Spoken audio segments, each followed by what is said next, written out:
So I was invited to participate in Eat the Math by a local organization, the Karma Project, who has a focus on local food distribution and the 100-kilometer radius concept.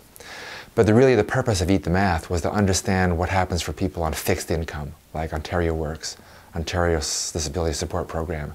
The income is so small that if you pay your rent, you've got little left for food. So that drives people to the food banks. And that's true across the whole province. So this is an awareness campaign. 10 of us in this community were invited to participate. I said yes. So I was given a box of 10 pounds, cans, boxes, no produce, no grains, no meat, 6 eggs, a liter of milk, Cheerios, Kraft Dinner, canned tomato sauce, canned corn and peas, that kind of stuff. High sodium content.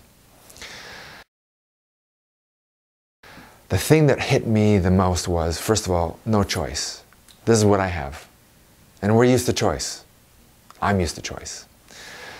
Then, after getting into it and kind of planning my meals, I had pretty adverse experience in terms of my digestion of these particular foods. Folks that live on that stuff have serious digestion issues as a result of the quality of the food and health effects that result from eating those foods.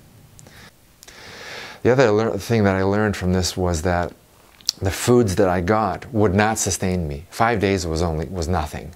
If I was on that for weeks and weeks and months, I would start to get run down. I wouldn't be able to hold this position because it demands a high energy output every day.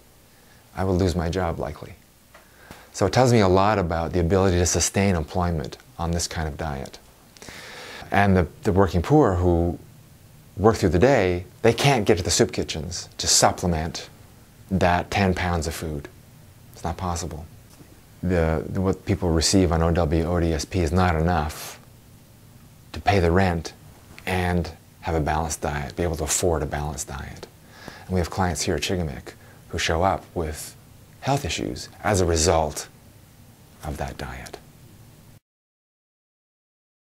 So the message to the community here is, when you're considering donating to the food bank, be mindful of what you're giving.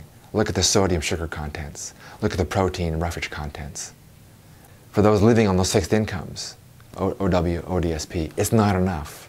You can't pay your rent and feed yourself well. It's impossible. So that's got to change. For the working poor, there must be a living wage. Minimum wage is not enough.